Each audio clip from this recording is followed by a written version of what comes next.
안녕하세요. 닥터 박미수입니다. 오늘 근육에 관련된 말씀을 좀 드리려고 하는데요. 근육은 운동장에만 있는 게 아닙니다. 우리가 운동을 하는 곳보다 더 중요한 것은 바로 우리 몸이죠. 몸 안에 있어요. 근육을 만드는 것 바로 몸 안의 상태를 가장 잘 나타내는 혈액 검사표에도 있다는 거죠. 오늘은 여러분들이 잘 알고 계실 수도 있고 아니면 구석칸에 있어서 잘 보지도 못했을 수도 있지만 일반 혈액검사 중에서 5가지 5종으로 내 몸이 현재 근육을 만들어내고 있는 동화라고 하죠. 만들어낸다. 동화 상태인지 아니면 근육이 막 분해되는 이하 상태인지를 알아보겠습니다. 그리고 그것을 지금 이화에서 동화로 바꾸는 솔루션까지도 같이 보려고 하는데 메시지는 아주 간단합니다. 이 수치들이 정상 범위를 벗어나 그리고 그것들이 2-3개 이상 겹친다면 여러분의 몸은 근육 분해가 우인 카타볼릭 상태의 가능성이 높다는 거죠. 이 수치를 돌려야 합니다. 근육의 운명이 달라져야지 인생의 건강의 행동도 달라지죠. 근육만큼 중요한 게 없잖아요. 자, 그러면 이제부터 근육을 위협하는 5가지 혈액지표 먼저 알아보겠습니다.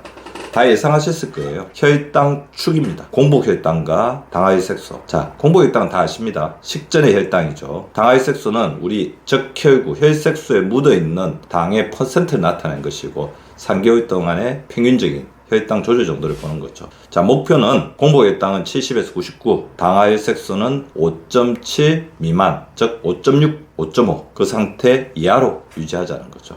혈당이 높게 되면 인슐린 저항성이 커지고 mTOR 신호가 어긋나서 근합성에서 근분해가 우인 상태로 넘어가게 됩니다. 지방간 염증까지 동반되면 근육은 더 손해를 보죠. 더불어 인슐린 저항성이 되면 인슐린이 기능을 못하기 때문에 근육 안에 당을 넣지를 못하게 됩니다. 근육의 빈곤 상태가 오는 거죠. 두 번째, 25OH 비타민 D, 즉 다시 말해서 비타민 D입니다. 목표는 30에서 50 정도입니다.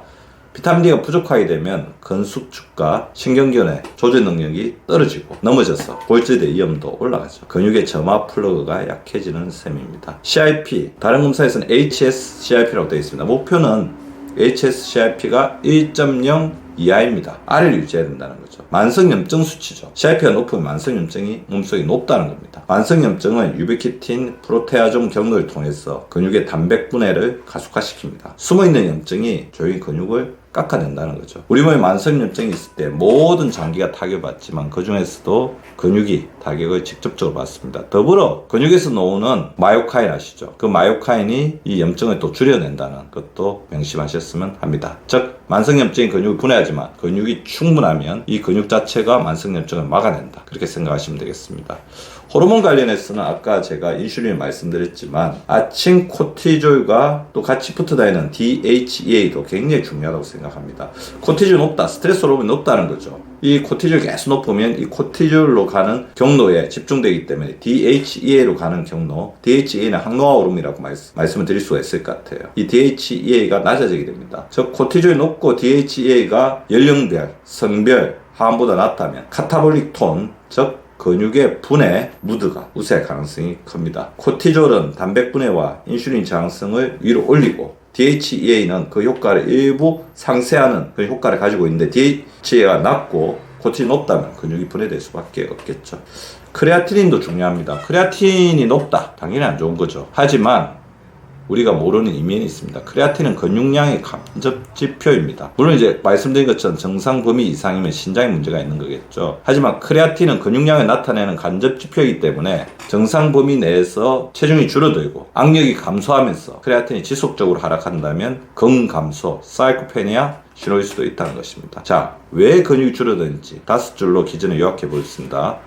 고혈당, 인슐린 저항성이 합성 신호를 끊습니다. 근육에 비타민 D 결핍이 칼슘 핸들링, 신경근 조절 능력을 떨어뜨립니다. CRP가 올라간다는 것은 염증성 사이토카인으로 근육 분해 경로가 활성화되어 버려 근육이 분해된다는 것입니다. 코티졸이 높고 DHA가 낮으면 근육의 분해 경로, 즉 근육이 이하되는 환경이 우세하다는 것입니다. 크레아틴 하락 추세는 실제 근육량의 감소를 시사합니다. 물론 정상 범위 내에서 그렇죠.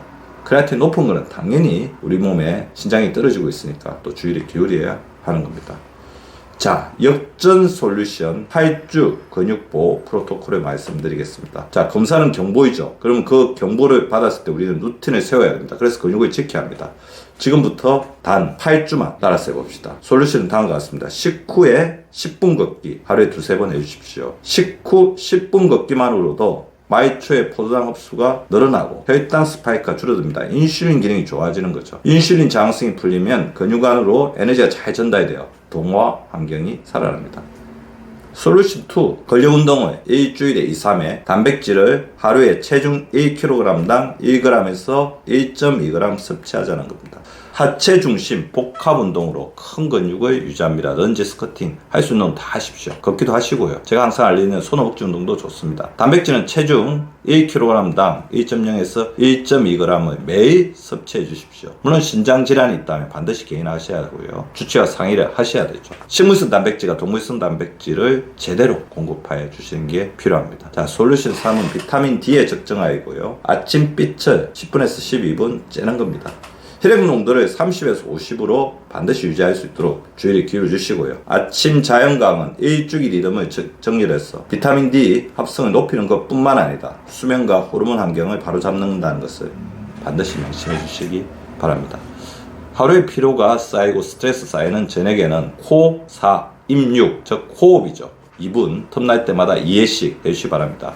자, 코로 4 들이마시고 입으로 6.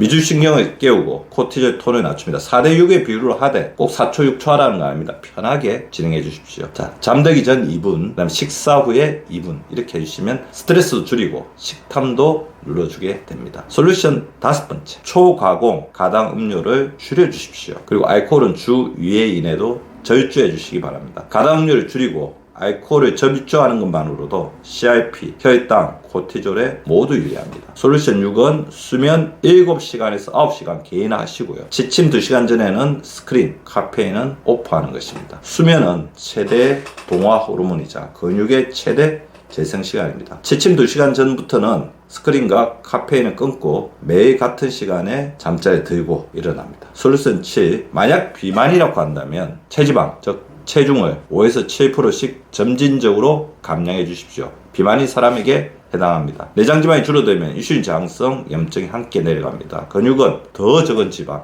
더 좋은 신호 속에서 유지됩니다. 자, 집에서 쓰는 근육 정보 체크리스트 다음과 같습니다. 다음 중 3개 이상이 만약에 경보라고 한다면 지금이 행복할 타임, 지금이 행동할 타임입니다. 공복혈당 100 이상, 당화혈색소 5.7% 이상, 비타민 D 30 미만, CRP 1.0 이상, 아침 코티졸 상황 근접 초과, DHEA는 연령별 성별로 한 미만, 크레아티닌 개인 기준 대비 하락 추세, 신장 질환은 제외입니다. 정리하겠습니다. 혈당, 비타민 D, CRP, 코티졸, DH, 크레아티닌 이 5줄이 근육의 운명을 말합니다. 수치는 경고이고 루틴은 해결입니다. 식후 10분 걷기, 하체 근력 운동, 단백질 섭취, 비타민 D 더하기 아침빛, 2분 코호흡, 가당 재료, 술, 절제, 충분한 수면.